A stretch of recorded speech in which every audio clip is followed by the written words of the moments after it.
Faut expliquer.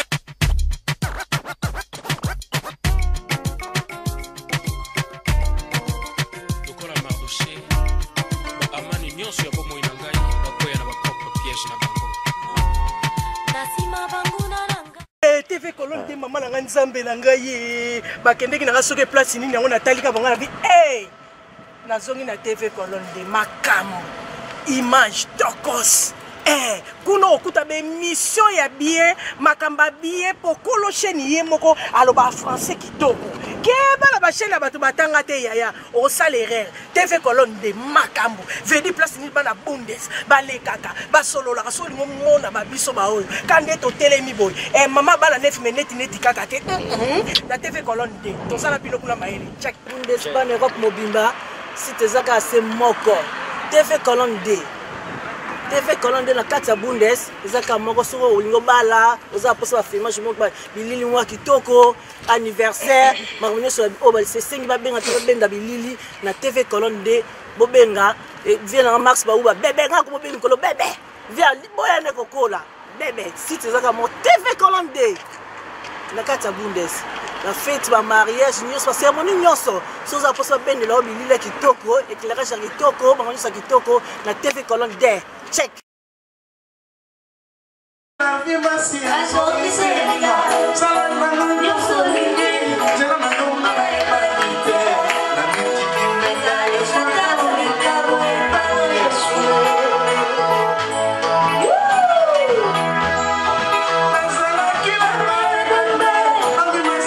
Maintenant, nous allons passer aux questions.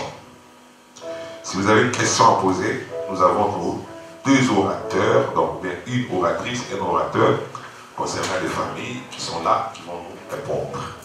Vous ne devez pas avoir peur. Le docteur, il a une question. Il est manquant de la FN.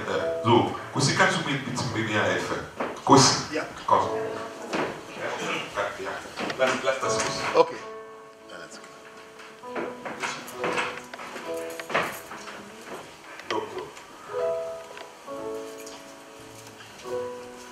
Vous voulez dire quoi, moi? Non, je voulais savoir. Ah, ok. Venez, hein, vous allez répondre, hein, mettez-vous là. Moi, je ne réponds pas. Moi, je ne voyais pas ces histoires-là. Vous avez une faute. Voilà. Tout d'abord, je félicite les pasteurs et notre maman évangéliste pour les messages passés. Le message a été tellement spirituel. Je peux résumer ça dans un mot bien, une phrase. Donc, les bédis se trouvent dans les prières. Ça, le pasteur a dit. Maman dit aussi la même chose. Elle est dans les prières. Elle a dit que les bédis sont les prières et la parole. Et elle a dit qu'il faut mettre la parole en pratique. Je voudrais que vous expliquiez ça un peu pour que les gens comprennent comment il faut mettre ça en pratique. Parce que ça, la pratique, c'est ce qui fait qu'on a beaucoup de divorces dans les églises. Vous l'avez dit, vous l'avez confirmé, même notre passé le dit toujours. C'est dans des églises qu'on trouve ça. Des divorces, des problèmes, je ne sais pas moi. Mais enfin que les gens comprennent. J'ai dit demander aux pasteurs, mais aux autres responsables que est-ce que les peuples de Dieu comprennent ce que les pasteurs prêchent? Ou bien ils viennent seulement pour dire Alléluia, Amen, et quand ils sortent, il n'y a pas de pratique. Merci beaucoup. Merci pour la question. Il y a un passage qui m'est venu juste à l'idée lorsque vous posez cette question qui nous dit, Jésus-Christ dit dans Jean 13 au verset 17, si vous savez ces choses, vous êtes heureux.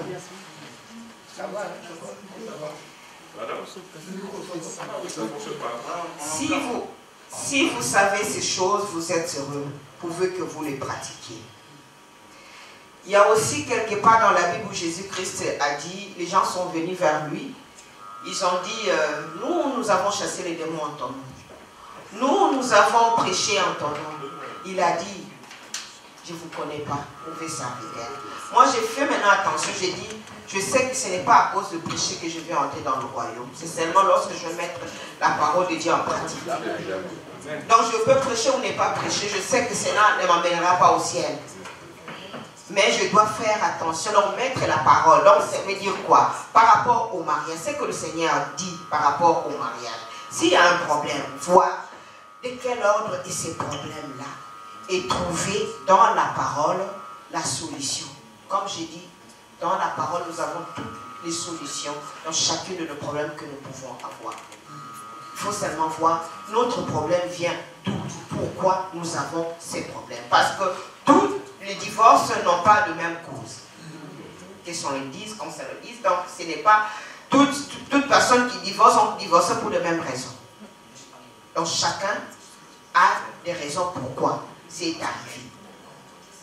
Et même aussi, il y a toujours, la restauration est toujours aussi possible. La restauration est aussi possible. Il faut vraiment voir pourquoi, qu'est-ce qui est arrivé, qu'est-ce que nous n'avons pas fait pour que ça change et revoir. Moi, je dis par exemple aux jeunes, j'ai eu la grâce de rencontrer deux jeunes hommes, ils étaient fiancés, ils avaient déjà des problèmes, ils devaient normalement se séparer, ils ne se sont pas séparés, ils ont dit qu'on pardonne, on continue, donc l'homme du moins a pardonné. Mais ils avaient quand même des problèmes, ça n'attendait pas. J'ai dit, écrivez-moi sur un papier tout ce que l'autre fait de mauvais. Et toi aussi, écris tout ce que toi tu fais de mal. Dis ce qu'il fait de bien. Et toi aussi, ce que tu fais de bien. Et puis, regardez aussi, qu'est-ce qui a amené à cette situation. Et on a conclu que les deux là ne sont pas faits l'un pour l'autre. Si c'était marié, ils allaient divorcer un jour. J'ai dit aux jeunes, vous n'allez pas vous marier parce que la fille est tombée enceinte. Vous n'allez pas vous marier parce que moi je connais le père, je connais la mère. Non. Si ce n'est pas la volonté de Dieu, ne vous mariez pas.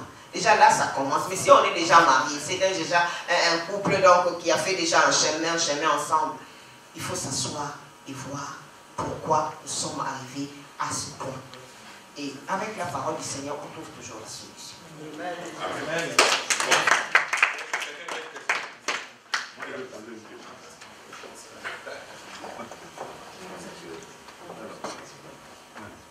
Merci bien. Je vais vous poser beaucoup plus au pasteur Freddy Lundou. Vous avez dit il y avait cette sorte de famille.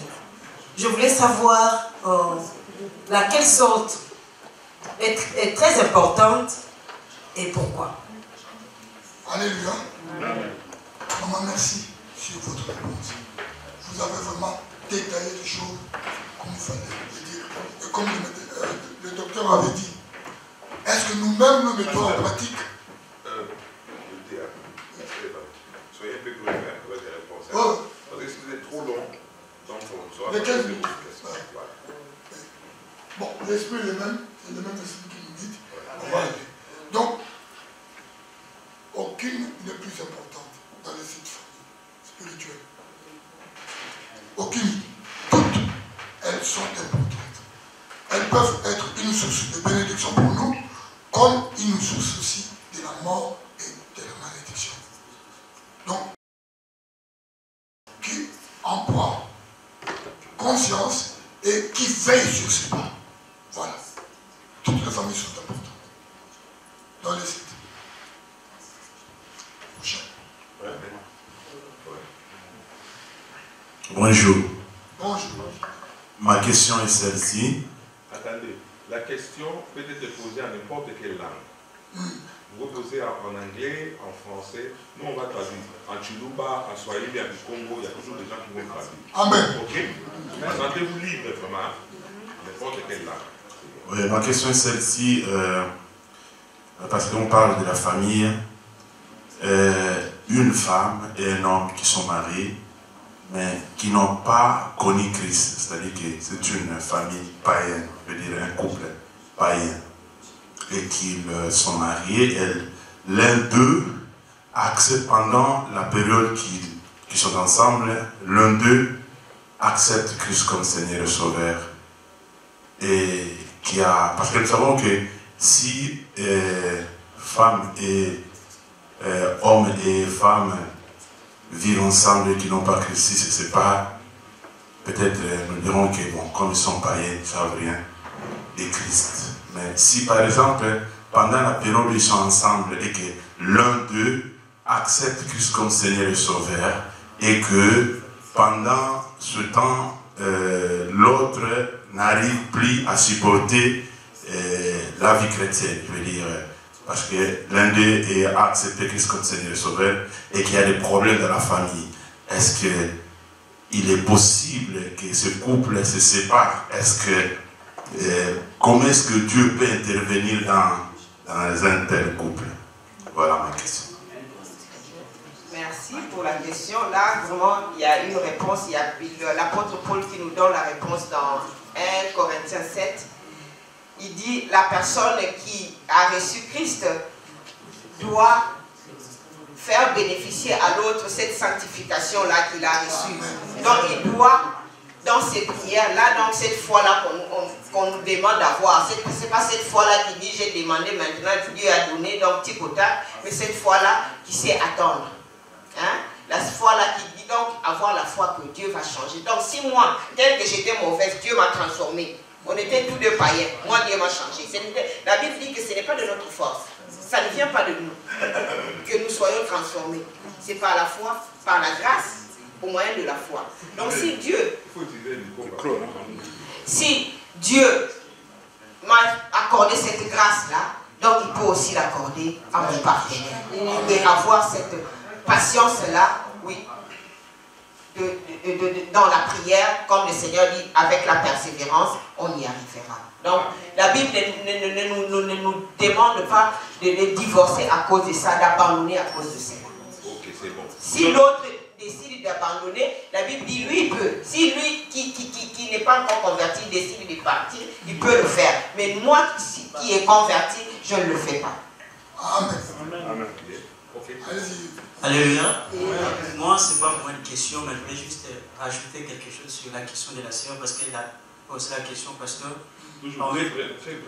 Parmi les 7 familles, quelle est la famille importante? Alors, je vais juste dire que nous sommes dans une vie où nous parcourons toutes ces familles. Alors, à l'absence d'Adam, Ève était seule. Donc, ça peut arriver que nous sommes dans un travail ou bien à l'école. Et ça tombe qu'il y a un problème, mais les soutiens, c'est lorsque tu as en toi la sainteté d'abord, une vie de prière, et tu verras que face à ces situations, tu n'auras pas besoin de quelqu'un d'abord, parce que le Seigneur lui-même prendrait directement charge de te soutenir face à un problème. Parce qu'Ève, bien que son mari n'était pas là, mais en lui, elle n'était pas sûre qu'elle pouvait elle-même combattre la situation qu'elle avait. Alors lorsque le Seigneur est en toi face à un problème, même s'il n'y a pas ton mari ou ta femme, le Seigneur sera au contrôle. Et c'est pourquoi nous devons toujours avoir une vie de la sainteté des prières. Moi, je pose la question aussi. Bien. Mais moi, je vais poser des questions qui vont être très drôles. Hein? Amen. Je poserai, ma première question est celle-ci. Vous êtes dans un couple. Hein? Maintenant, le mari travaille, la femme aussi travaille. Bon, la femme rapporte au moins, elle rapporte à la fin du mois au moins 90% des revenus. Et les maris ne rapportent que 10%. Parce que normalement, bon, c'est le problème d'argent, ça crée beaucoup de problèmes. Normalement, selon la vision humaine, c'est l'homme qui doit rapporter beaucoup plus que la femme. Mais maintenant, si c'est le contraire, la femme rapporte 90% et les maris ne rapportent parfois aussi 5%, parfois aussi rien. Parce que ça crée des problèmes. Dans ces cas-là, qu'est-ce qu'il faut faire? Alléluia. Amen. Dans ces cas-là, qu'est-ce qu'il faut faire? Parce que la personne qui contribue plus... Parce que c'est un problème très sérieux de couple ici, disons, Non, pas seulement en Europe, partout. j'ai connu les mêmes problèmes avec mon épouse. Elle est là. Elle est assistante sociale auprès des récurrents d'asile. Donc, je peux dire, elle est cadre. Moi, je n'étais pas cadre. Elle a un don que Dieu a mis en elle, la facilité de parler les langues. On en parle. Au moins 4. Moi, je n'ai pas ce don. Mais alors, la meilleure des choses, c'est mettre Dieu au centre de tout. Elle a commencé à travailler avant moi. Moi, je ne travaillais pas.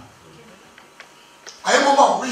Parce qu'on dit, Il faut être toujours prêt. Oui, celui qui gère les finances ou bien l'économie, c'est celui qui a la politique. Ce n'est pas facile de se protéger. À un moment, la maman veut prendre et mettre le pantalon et donner la direction. Le rôle de papa, c'est de toujours ramener la maman à la parole. Et bon, si la femme, si le messieurs le fait sciemment, donc il ne veut pas travailler, il le fait sciemment, ou peut-être aussi il travaille mais il ne contribue pas. Ça s'est fait aussi. C'est vrai, non? Mais pourquoi vous ne voulez pas dire si je dis vrai ou pas? Parce que nous les voyons, non? Oui, c'est une réalité. Let's go. Comme c'est un problème, donc il faut le mettre sur table et en parler.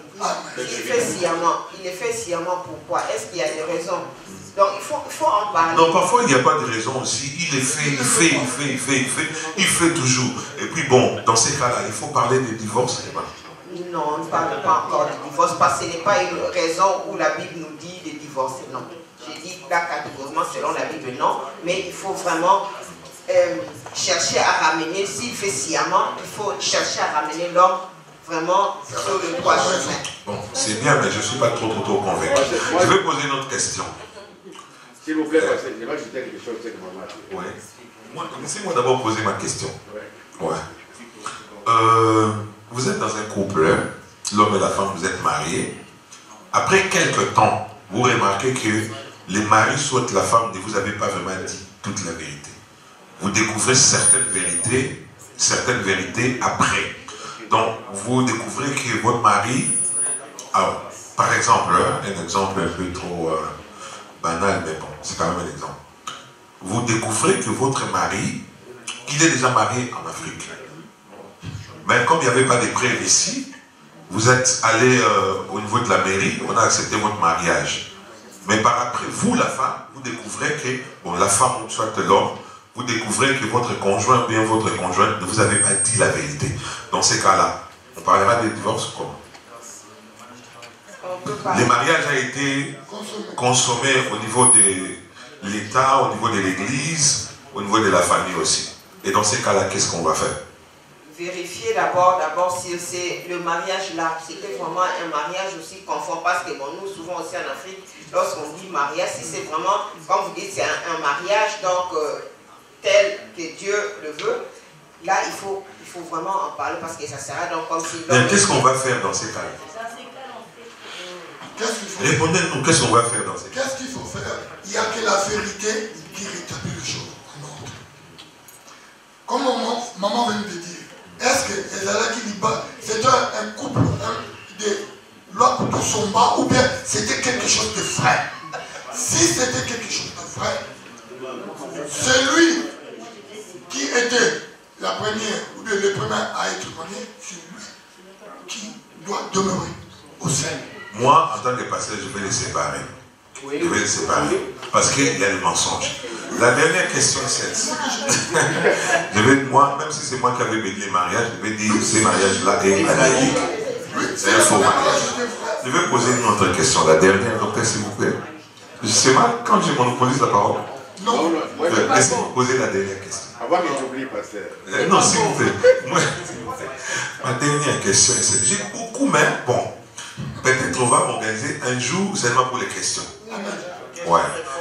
Une autre question, la dernière aussi, c'est une question qui dérange aussi, qui gangrène aussi beaucoup de couples, mais parfois, parce que nous sommes des Africains, nous sommes trop tabous, ça ne se dit pas, ça ne se dit pas. Mais moi, naturellement, je ne suis pas trop tabou. J'ai dit tout. Ouais. Parce que nous, à l'église, on dit non, l'homme et la femme ne doivent pas se connaître avant le mariage. Donc, il faut s'abstenir, etc. Mais après, vous vous mariez, vous remarquez que votre... Bon, je parle des maris, hein, votre mari, il est sexuellement impuissant. Or, dit l'impuissance sexuelle, dit également la stérilité dans les couples. Ah, c'est un problème. Bon, tout le monde aussi aime la sexualité quand même. Hein. Excusez-moi de le dire, hein, parce que bon, des fois nous on dit oh non, ça ne se dit pas, mais ça se dit parce que c'est la vérité. Maintenant, vous découvrez que votre mari, il est sexuellement impuissant, donc vous n'aurez plus jamais des enfants. Et ça reste vraiment comme ça. Je sais que vous allez me dire non, on va prier, on va prier, on va prier. Parfois aussi on prie, Dieu a voulu que ça soit comme ça. Parce que dans les prières, Dieu peut dire oui, comme il peut dire aussi non. Maintenant, ça reste comme ça. Qu'est-ce qu'on doit faire dans ces cas? Parce qu'on s'est abstenu, comme dit la Bible. Après, on s'est marié. Vous découvrez que les maris, vraiment, donc, puissants, vraiment.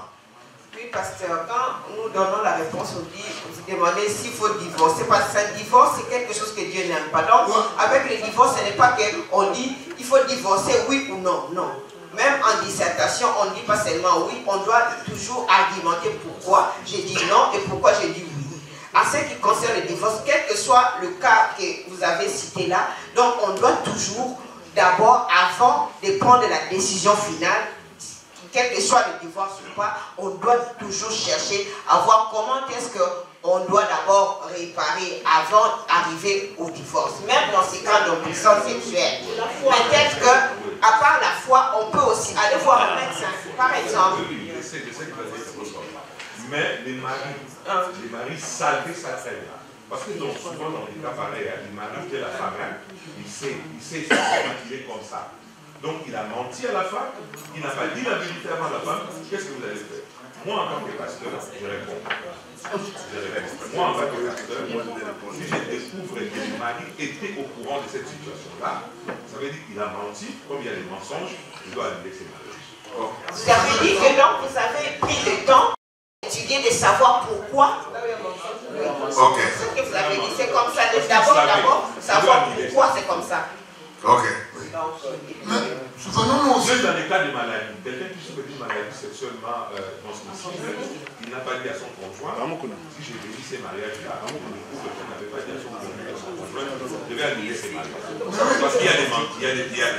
Parce qu'il y a des mensonges. Vous avez compris? Oui, donc. Attendez qu'on pose la question. Attendez, moi je vais répondre à toutes ces questions-là. Le pasteur lui-même nous avait prêché une fois, il nous a dit, quand on veut se marier, avant de se marier, il faut prier tout d'abord. Pour savoir que l'homme là, c'est l'homme qui dit, à t'a donné ou pas. Mais la femme là, c'est dès que t'as donné ou pas. Parce que chaque chose a un commencement. Et vous prenez une femme en mariage, bien même vous acceptez le mariage, sans prière, sans aller se passer. Maman dit, a donné l'exemple qu'il y avait des jeunes qui voulaient se marier. Quand les moments ont commencé, il les a appelés et dit, chacun peut se dire qu'est-ce que la vie est mauvais chez l'autre, qu'est-ce qui fait du bien. Donc il faut qu'il y ait un commencement tout d'abord. Quand vous vous rencontrez dans une discothèque, vous vous mariez dans une discothèque, ou bien vous vous mariez, vous doutez l'église elle-même, vous doutez votre pasteur, vous doutez vos parents, vous doutez les coutumes. Comment est-ce que ça va marcher passer? Tout ça, ça va venir. Si moi je le dis à base de mon problème de mes ressources personnelles, moi je suis marié avec ma femme, ça fait 42 ans de mariage. Et vous êtes toujours ensemble? Nous sommes ensemble aujourd'hui. Il y a toujours un commencement. Un commencement, vous avez dit, Béki, c'est quoi? Prière. C'est ça ce que les gens doivent comprendre. Il faut prier tout d'abord. Est-ce que cet homme que je veux prendre, c'est celle? Mais c'est pas l'homme là, c'est l'homme qu'il faut ou pas. Mais quand on se marie dans des aventures, et toi c'est terminé toujours dans ça. Tu le vois, on dit, quand je suis Kamaro Moudinaïa, quand je suis Moudinaïa. Comment on dit ça en français? Tu peux traduire? L'aiguille à ramasser dans les sables va tomber toujours dans les sables. Merci beaucoup. Si nous pouvons ajouter aussi, pour ce qui concerne le choix et les décisions dans le choix du mariage, demander aussi à Dieu de te révéler le cœur. Parce que les apparences sont trompeuses. Les apparences de nos jours sont encore plus trompeuses qu'il y a 10 ans, 20 ans passés, 30 ans passés. Croyez-vous. Donc, vraiment ça aussi, il faut demander que Dieu révèle le cœur de l'homme, que tu crois être l'os des os, la chair de ta chair. Voilà. Amen. Applaudissez le Seigneur. Merci beaucoup. C'est bien, hein, parce que moi j'aime beaucoup la famille. Hein, parce que moi je suis ici d'une famille à problème. Moi, dans ma famille, il y avait tellement beaucoup de problèmes. Mon père et ma mère se sont séparés avec 7 enfants. Nous, on était encore vraiment des gamins. Et moi, je n'ai pas connu l'affection paternelle. Donc, j'ai vécu durant toute ma vie qu'avec ma comme vous avez remarqué dans la plupart de mes exemples, je parle que de ma mère, de la famille de ma mère, pas de mon père. Et ça a beaucoup affecté ma vie. Hein. J'ai remarqué que ça a affecté vraiment ma vie. C'est pourquoi j'aime pas trop les divorces. J'aime que les familles soient ensemble. Parce que moi, je suis victime de ça. Si nous avons été à l'école, c'est parce que notre maman était trop dure. Elle était vraiment trop dure. Elle nous tapait tout le temps pour que nous puissions aller à l'école. Mais bon, on a manqué beaucoup de choses dans notre enfance. Le fait que papa n'était pas là, on a manqué vraiment beaucoup de choses. Surtout, par exemple, l'argent, parce que papa, c'est lui qui rapportait. Et puis quand il est parti, on est resté avec maman. On a connu beaucoup de souffrances dans notre enfance. Et ça a laissé jusqu'à aujourd'hui, je sais que ça là, ces comportements, c'est à cause de ce que nous avons vécu. Parce que notre demain dépend de notre aujourd'hui. Ce que nous faisons aujourd'hui va influencer notre demain. Amen. Vous voyez? Donc, faites un effort de ne pas divorcer. Surtout les familles qui ont des enfants, faites un effort vraiment de rester avec des enfants. Docteur, un jour, quand on s'est connus pour la première fois ici, on avait encore une autre conférence de genre un peu bon. Le docteur se présente, il dit, moi je suis le docteur Tel. Il a dit, je suis docteur Tel, j'ai fait des études ici à l'université de Cologne, tout. Après, quand on a fini, j'entre là-bas, je vois une fille qui va se présenter auprès de moi. Une fille, une jeune dame, qui se présente, qui me dit, bonjour pasteur. Lui, c'est le docteur Mukuna. Une jeune dame qui se présente, qui dit aussi, moi, je suis le docteur Mukuna. Moi, j'ai dit, ah bon, il y a docteur Mukuna là-bas, ici encore, donc c'est sa fille ici. Donc, docteur père, docteur fille. Et puis je vois encore une autre fille qui vient, je suis Mukuna Tel. Ce sont garçons, tous des gens qui ont fait des études très approfondies. Alors j'ai essayé de faire des études sur cette famille. J'ai compris pourquoi ils ont des enfants comme ça. C'est parce que la famille est tellement soudée. Lui et sa femme. C'est pourquoi ils ont des enfants vraiment très formidables qui excusez-moi de les dire, hein, parfois ça ne te dit pas, mais laissez-moi les dire, c'est un bon exemple. Des enfants qui ont fait des études et qui travaillent, qui sont très bien positionnés dans des très grandes entreprises, des docteurs, etc. C'est vraiment une très bonne chose. Ça là, c'est la famille. Et moi, je me dis, moi et ma famille, ma femme, on sera toujours soudés pour que nos enfants aussi deviennent comme ça. Donc, c'est un bon exemple. Deuxième point. Et c'est avec lui, quand nous étions là-bas au bureau, nous avons fait sortir les titres avec lui. Nous avions travaillé ensemble et puis nous avions dit, bon, on va avoir comme titre des béquilles pour faire marcher une famille paralysée. Bon, je pense que c'est un très bon titre. Beaucoup de pasteurs m'ont appelé. Hein. Ils m'ont dit, pasteur, où est-ce que vous avez trouvé ces titres-là? Beaucoup vraiment m'ont appelé. Donc, nous allons les refaire encore une fois. Et je pense que ce sera toujours avec les mêmes orateurs. Mais on aura beaucoup plus de temps pour poser des questions. Amen. J'aime beaucoup la famille. Que le Seigneur vous bénisse abondamment. Mais n'oubliez pas qu'à l'église, quand on vient, on donne toujours les offrandes pour être béni. Que chacun prenne son argent et dise, Seigneur, ça c'est mon offrande. Allez-y, derrière moi, Seigneur Jésus. Ça c'est ma sémence. Je vais la s'aimer. Et je vais récolter pour moi et pour toute ma famille. Dans le nom de Jésus-Christ. Amen. Je vais les donner rapidement, on va terminer parce qu'il y a des gens qui vont prier après.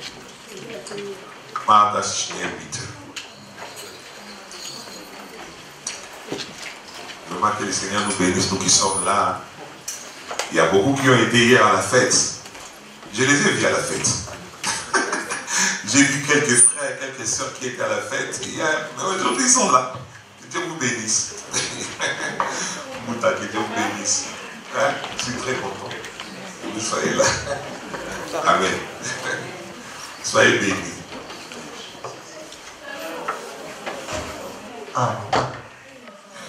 Très bien. Bon, on va prier. Seigneur Dieu Tout-Puissant, bénis mes frères et sœurs.